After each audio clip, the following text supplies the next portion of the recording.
भैरीजी, काय म्हणतोय तुमचा कुतुबशाह? महाराज, कुतुबशहाच्या मनात सुरुवातीला तुमच्याबद्दल भ्या होतं, पण ते भ्या आता सगळं गेले. प्रल्हाद पंत निराजींनी आपली कामगिरी चोख केली. अहो, ते मादांना नाकांना तर तुमचे भक्त झालेत महाराज. असं म्हणजे निराजी पंतांचे चिरंजीव प्रल्हाद पंत कसोटी सुधारले तर? अहो, मोठी अवघड कामगिरी पर यांनी सोपी केली. आणि एक गोष्ट आहे महाराज, आपल्या स्वराज्यातल्या प्रजेच्या मनात जेवढा तुमच्याबद्दल आदर आहे तेवढाच आदर तिथल्या प्रजेच्या मनात पण तुमच्याबद्दल झालाय. चला, म्हणजे दक्षिण मोहिमेचा मार्ग आता निर्धोक झाला तर? नाही महाराज, भागानगरला जाताना मध्ये विजापूरकरांच्या अंमलाखालचं एक ठाण आहे, ज्याला आपण दख्खनचा दरवाजा म्हणतो. कोपळचा ठाणा? जी, कोपळचं ठाणं. कोपळचा ठाणेदार हुसेन खान आपल्यावर हल्ल्याच्या तयारीत आहे, आणि ही खबर पक्की आहे. हुसेन खान? या हुसेन खान बद्दल प्रजेचं काय मत? प्रजा त्याच्या जुलमाला त्रासून गेलीये महाराज. ठीक, आपले काही खबरगीर तिथे ठेवा. जी महाराज. बरं, आमच्या बंधूंचं एकोजी राजांच्याही काही प्रतिक्रिया असेलच? जी महाराज. नाही म्हणजे आपण येणार ही खबर त्यांना पोहोचवली होती, पण त्यांच्याकडून पाहिजे तसा उत्साह नाही दिसला. आमची त्यांच्याशी प्रत्यक्ष भेट झाली की मगच त्यांचा उत्साह वाढेल कदाचित. एकूण काय भैरजी, तर दक्षिणेत निघायला आम्ही तयार, बरोबर? जी महाराज, तुम्ही कधीही निघा. पुढचा सगळा मार्ग निर्धोक आहे, आणि तुम्ही जसजसं पुढे जाल तस तसं राजकारण बदलत जाईल. उत्तम. भैरजी, आता दक्षिणेबद्दल आमच्या मनात कोणताही किंतु परंतु नाही, परंतु रायगडही तितकाच निर्धोक आहे का?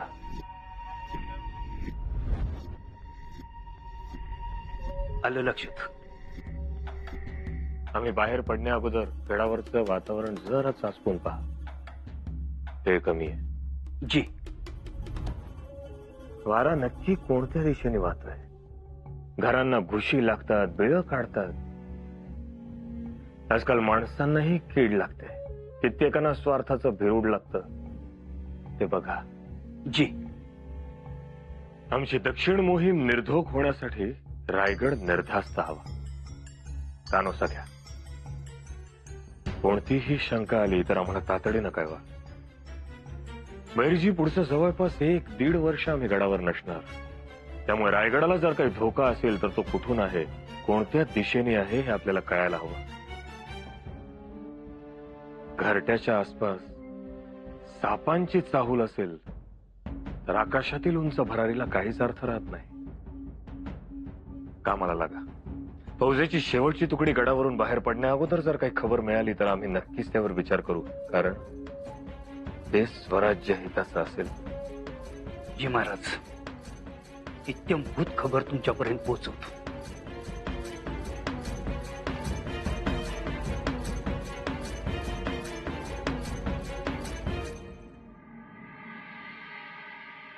थांबावायच. सारखं आपलं पळत असता. एक पाय घरात तर दुसरा पाय घोड्यावर. अगं, मोहिमेची तयारी सुरू आहे. मोहीम काही तुम्हाला एकट्यालाच आहे का? नेणतेपणी बी तसंच, आणि आता जाणतेपणी बी तसंच. काय आहे? काय नाही, नजर काढायची होती. हवं किती दृष्टावलात तुम्ही. अगं, आम्हाला कुणाची दृष्ट लागणार?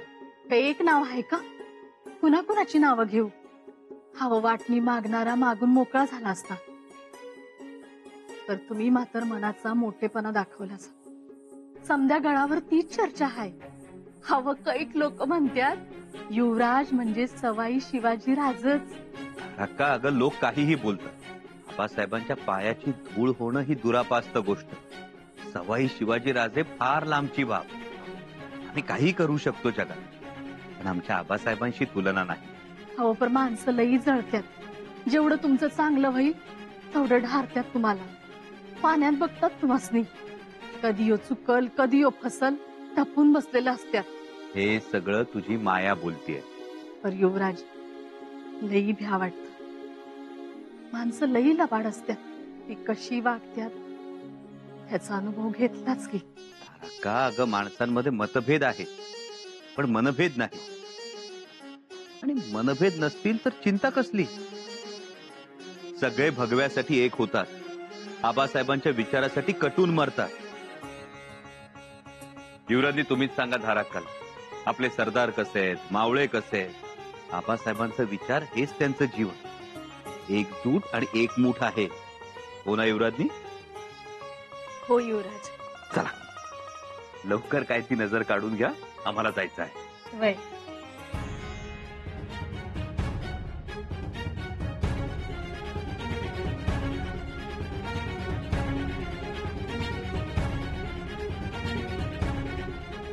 जावा आता, जावा बिनघोर.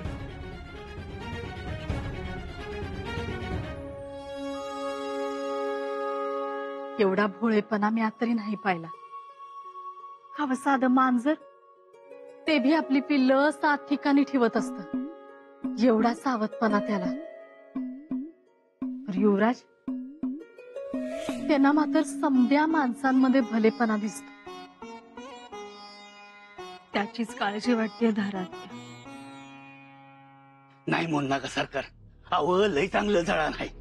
सकाळ धरणं एक बी मोळी ऐकली नाही. घ्या घ्या. किती द्यायचे तुला मोळीचे? घ्या आता तुमच्या मनात येईल तेवढं. पर मालकाचं एखादं जुनं द्वातार असेल ना तर ती बी द्या. ठीक आहे, मोळी 8 ठेव आणि खांडू नाही दे सरपण. जी जी जी. युवराज, नवी तोप बघून फौज लय खुश आहे. लय खंगराट झालंय हात्यार. खुश झाली ना? होय. त्यांची खुशी महत्वाची. युवराज, काकू कशा आहात? इथूनच विचारणार की आतही येणार? फौजेची पाहणी करत चाललोय. आत या ना. आता मोहिमेवर गेलात की 2 वर्षांनी या. गुळाचा खडा खाऊन जा. या.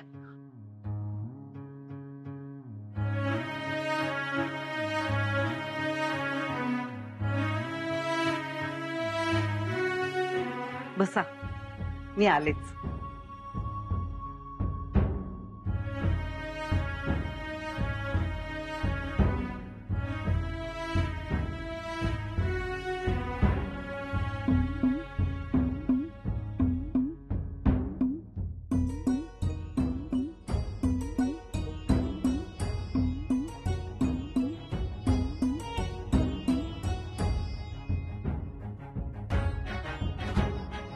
मोठं यश मिळवा.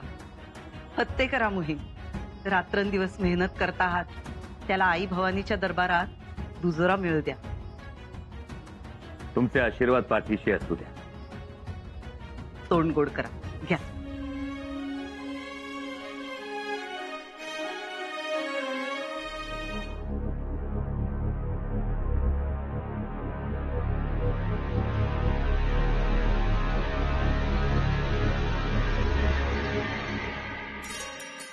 महाराज, या निराजी पंत. काय म्हणते तब्येत? तब्येत ठीक आहे महाराज. तब्येत सांभाळा, तुमचीही आणि स्वराज्याची. जी महाराज. निराजी पंत, स्वराज्यातील सगळ्या खटल्यांचा निपटारा करा. काझी हैदर यांना सोबतीला घ्या, पण न्याय हा वेळेवर आणि योग्य मिळावा. जी महाराज. महाराज, प्रल्हाद पंत आमचे चिरंजीव आलेत. तुमचे चिरंजीव आणि आमचे दक्षिणेतील कुशल वकील आहेत कुठे? या म्हणावा. जी.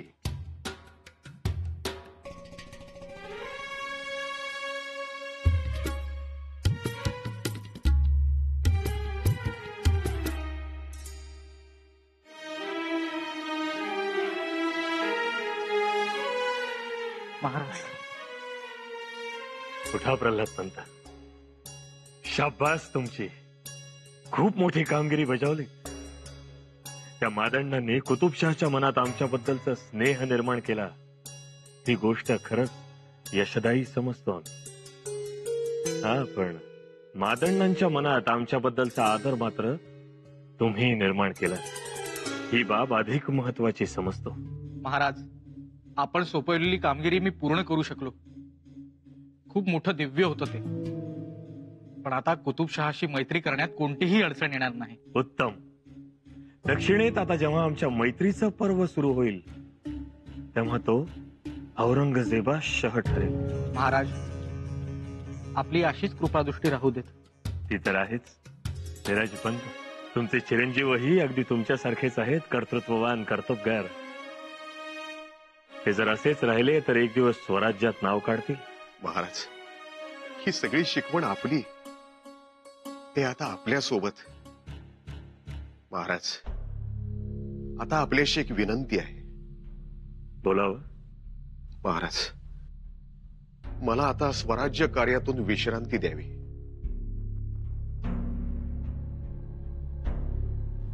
राजपंत, वयही झालं आणि आता आजारपणे पाठीशी लागले. पण मग स्वराज्य कोण सांभाळणार? आहेत तर मोरोपंत पेशवे, अनाजी पंत आहेत. झालंच तर हंबीरराव, बाळाजी चिटणीस, दत्तोपंत, आणखी बरी. आज अचानक पेचाट टाकलं पंत. एवढे सद्भाग्य युवराज आमच्या वाड्यात. अहो, मोठ्या मिनत्या केल्या तेव्हा आत आले. बरे बोलावले. मग औक्षणही केलं. मोहिमेवर जायच्या आधी करायचं होतं. काकू, तुम्ही औक्षण केलं, पण यांच्या आशीर्वादाची कमतरता होती, ती आता पूर्ण झाली. या निमित्तानं स्वराज्याचे पेशवे आणि स्वराज्याचे सुरनीस आम्हाला आशीर्वाद तरी देतील. हो युवराज, नको नको. हो असं काय, उलटी गंगा वाहिलीये का कधी? नको. आणि आमचे आशीर्वाद सदैव तुमच्या पाठीशी आहेतच. ते तर आहेतच. पंत महाराजांचा कोणत्याही क्षणी आदेश निघू शकतो. प्रल्हाद पंतही गडावर दाखल झाले आहेत. त्यांनी हिरवं निशाण दाखवलं आहे. आम्ही फौजेच्या आघाडीवर असू, त्यामुळे आता आपली लवकर भेट नाही. हो, म्हणजे 1.5-2 वर्ष तरी हमखास. आता तुम्हा दोघांच्या जीवावरच स्वराज्य आहे. पंत, आपल्यात काही मतभेद असतील, पण मनभेद नक्कीच नाही. आणि त्यातूनही आमच्याकडून काही आगळीक घडली असेल तर वडिलकीच्या अंतःकरणानं आम्हाला क्षमा करा. युवराज, अनाजी पंत, आबासाहेबांचं जे संकल्पित आहे त्यासाठी आपली एकी असणं गरजेचं आहे. युवराज, तुम्ही काळजी करू नका. निर्धास्त जा, आम्ही घेऊ काळजी. ती तर तुम्ही घ्यालच, पण तरीही सांगणं आमचं कर्तव्य आहे. आणि त्याही पेक्षा आपल्याला आम्हाला काही सांगायचं असेल तर जरूर सांगा, कारण आपले बोल हे अनुभवाचे बोल असतील. हो, म्हणजे आमचा अनुभव आहेच, पण तुमचा झपाटा मोठा. तरीही आपण सांगावं, कारण आपल्या सूचना, आपला सल्ला आम्हाला उपयोगीच पडेल. निर्धास्त जावे. महाराज सोबत आहेत. हो, म्हणजे 33 कोटी देवच आपल्या सोबत आहेत. येतो येतो का?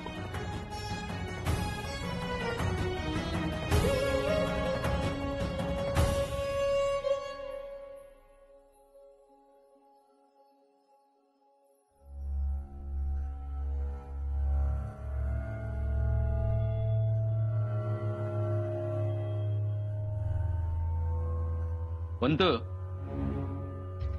दिल साफ आहे युवराजांचा. दिल साफ आहे की दिलात साप आहे हे तुम्ही ठरवत बसा. पण शेवटी यावंच लागले की नाही आमच्या दारात. मग आज पाया पडलेत, त्या लोळण घेतील बघा. हो, घालतीलच. आता दक्षिणेत निघालेत, परत आले सुखरूप म्हणजे मिळवलं. म्हणजे पंत, अहो रणभूमी ती. कुठून बाण येतो, भाला येतो, कुठून गोळी येते, गोळा येतो. कुणाच्या जीवाची हमी देता येते का? खरं आहे तुमचं. आणि तशीही दक्षिण ही संभाजी नावाला धार्जिण नाही. मी समजलो नाही. अहो, महाराजांचे थोरले बंधू संभाजीराजे, तिकडेच त्यांना तोफेचा गोळा लागला ना.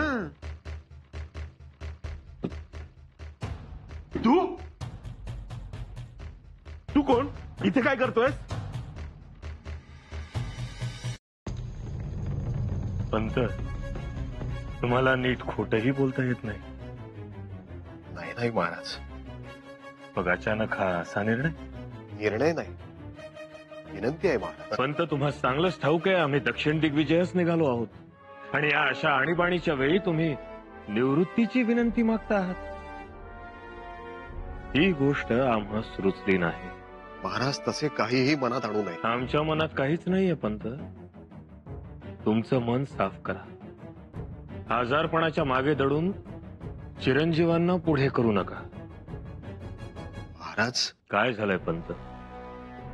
या मोहिमेबद्दल तुमच्या मनात काही किंतु परंतु? आमच्या मनात कोणताही किंतु परंतु नाही, पण दक्षिण मोहिमेस आपण दोघा पितापुत्रांनी एकत्रित जाऊ नये.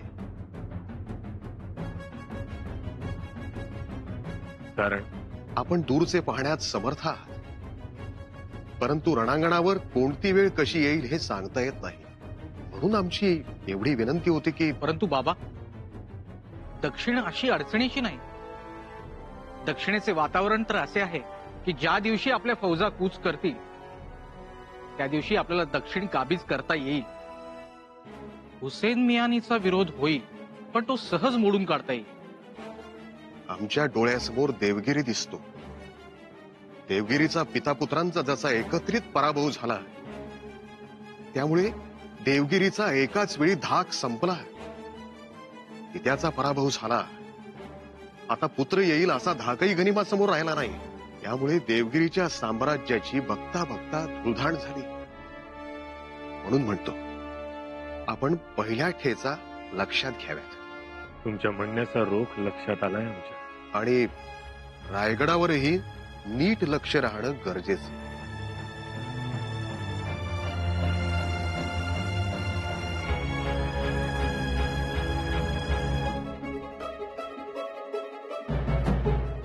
आम्ही असं जरूर विचार करू.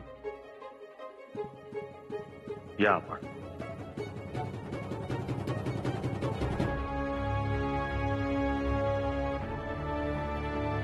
निराजी पंतांनी देवगिरीच्या पितापुत्रांच्या पराभवाचं कारण सांगितलं, पण प्रधान हेमाड पंतांविषयी बोलायचं मात्र टाळलं. याचा अर्थ एकच. निराजी पंतांनी हा आपल्याला एक इशारा दिलाय. कुठेतरी पाणी मुरतंय. जिमी मुळे घ्या, जळण घेऊन आलो तुझी. सरकार, तुमचं जरा जुनं धोतार असेल तर द्या की गरीबाला. अन्न थोडा दाम बी द्या. दाम? दाम कोणाला मागतोस? अरे, सुरनिसाच्या घरी मुळी घेऊन आलायस. सुरनिसाकडनं कधी दाम घेतात का रे? असं काय करताय सरकार? अहो, एवढं मोठं माणूस तुम्ही, जरा हात बी मोकळा ठेवा की. मी? अहो, एवढ्या मोठ्या माणसानं तुमच्या पायाला हात लावला आणि तोच पाय तुम्ही माझ्या पोटावर देताय वय. नाहीतर असं करा, मला ना 4 भाकरीचं पीठ द्या. हा पैसा. हे घे तुझं दाम. जी जी सरपण फोडून ठेव बाबा. जी जी जी. सगळं सरपण फोडतो. झालं? हा. मिळाले? हा. निक. नाही, पर ते सरपण. चल जा.